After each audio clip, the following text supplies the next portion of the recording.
pola pengasuhan anak yang tepat seperti apa? Karena anak-anak tersebut telah terlanjur mendapatkan pengaruh kekerasan secara kekerasan dan kasar begitu. Terima kasih. Ya, pasiennya aparat hukum sampai menjadi pasiennya LPKA itu adalah anak-anak yang dulu memang penuh kekerasan.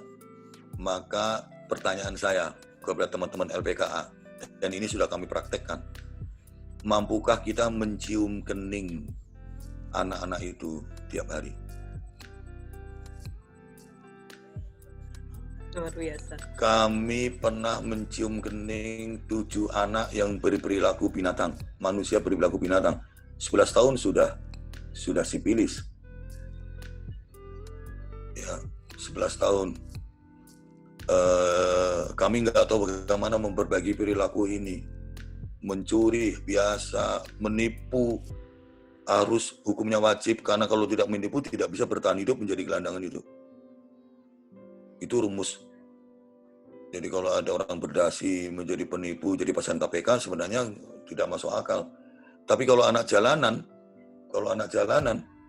itu kalau nggak pandai menipu, tidak pandai berpura-pura, tidak pandai berbohong, itu nggak bisa bertahan hidup. Kalau di jalan penuh kekerasan. Jadi sudah, lalu akhirnya kami mencium kening setiap kali ketemu. Suatu saat saya pernah lupa mencium kening salah satu anak. Dia protes dengan keras sambil menyodorkan keningnya. Pak. Malamnya saya menangis. Cuma cium kening saja saya sampai lupa. Ternyata dibutuhkan. Anak ini umur berapa? 16 tahun. Anak umur 16 tahun dicium kening bahagia sekali. Mengapa? Karena 7 tahun pertama sudah gagal. 7 tahun pertama sudah gagal. 7 tahun kedua juga gagal. 16 tahun ya sudah biasa jadi pasiennya LPKA itu. Maka pertanyaan dasar saya ke teman-teman LPKA, mampukah kita mencium kening mereka? Yang kedua, kelemahan di LPKA, setiap orang LPKA, petugas LPKA, sipir-sipir mulia itu dipaksa jadi Superman. Ini yang jadi masalah. Orang-orang LPKA itu, petugas LPKA itu, orang sipir LPKA itu dipaksa serba bisa. Membimbing harus dilakukan, mengasuh harus dilakukan, mendidik harus dilakukan, menyehatkan anak harus dilakukan. Ini tantangan bagi kita, bagaimana membantu teman-teman LPKA supaya tidak jadi Superman. Karena teman-teman dari kementerian lembaga lain tidak menyadari pentingnya perubahan perilaku anak di LPKA adalah menguatkan mental kembali. Ya, harusnya Kementerian Sosial masuk ke situ, Kementerian Kesehatan masuk ke situ, Kementerian Pendidikan masuk ke situ, Kementerian Tenaga Kerja masuk ke situ dengan program yang terpadu. Jangan begini. Pertanyaannya, sudahkah mereka masuk? Jawabannya ya, sudah masuk ke LPKA. Sudah ada pendidikan, sudah ada kesehatan.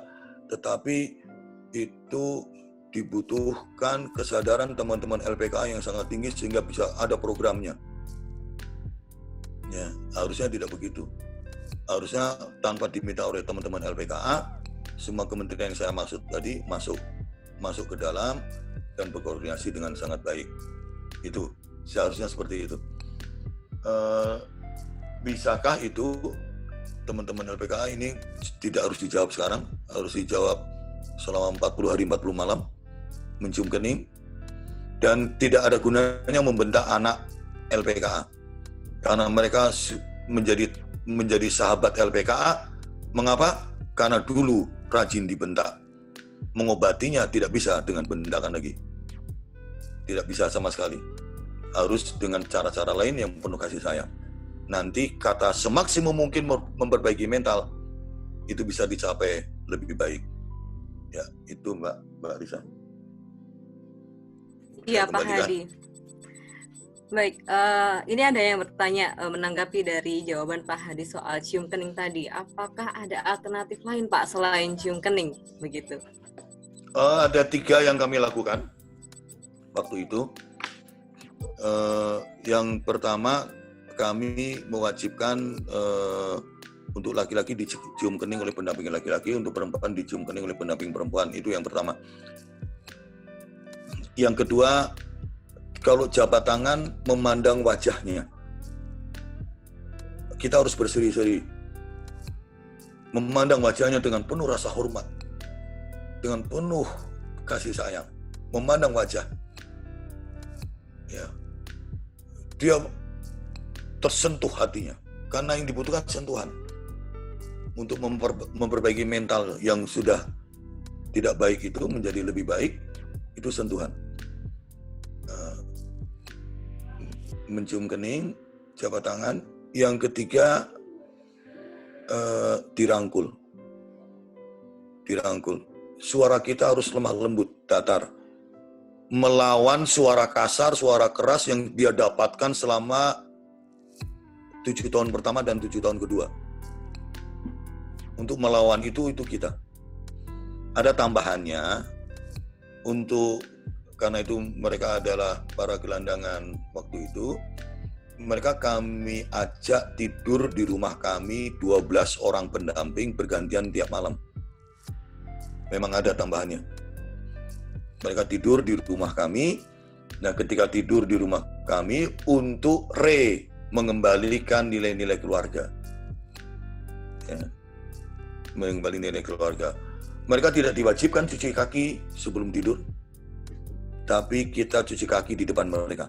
Mereka tidak diwajibkan cuci tangan sebelum makan, tapi kita cuci tangan di depan mereka. Mereka tidak diwajibkan membaca bismillah sebelum makan, tapi bismillah kita besarkan. Mereka tidak diwajibkan alhamdulillah setelah makan, tapi kita besarkan suara alhamdulillah. Jadi tidak diwajibkan, tapi diajak lewat perilaku. Mengapa tidak dengan kata-kata? Karena anak yang sudah rontok kekuatan mental, kekuatan iman, kekuatan pikiran, kekuatan hati, kekuatan pikiran, kekuatan jiwanya itu rontok, udah nggak bisa lagi diberi nasihat. Dia butuh contoh. Dia butuh contoh. Maka yang kami berikan adalah contoh. Nah, bisakah di LPKA anak diberi contoh-contoh seperti itu? Ini tantangan, ya, tantangan. Untuk teman-teman LPKA itu aparat LPKA itu aparat calon surga semua. Kalau bisa penuh kasih sayang ke anak-anak, karena memperbaiki mental anak yang sudah tidak baik, dan itu sulit. Oke. Itu cara-carain, Mbak Risa, silakan. Anak di LPKA tentu telah melewati fase awal dan fase kedua karena umurnya 14 tahun ke atas, ibarat besi telah korosi. Metode yang tepat untuk pola pengasuhan ABH yang tepat seperti apa? Mungkin itu sudah dijelaskan Pak Hadi, tapi ini ada satu lagi pertanyaan. Sebenarnya butuh waktu berapa lama minimal untuk membentuk moral atau akhlak baik, mengingat masa pembinaan anak, tiap anak ini berbeda-beda masa pidananya, seperti itu.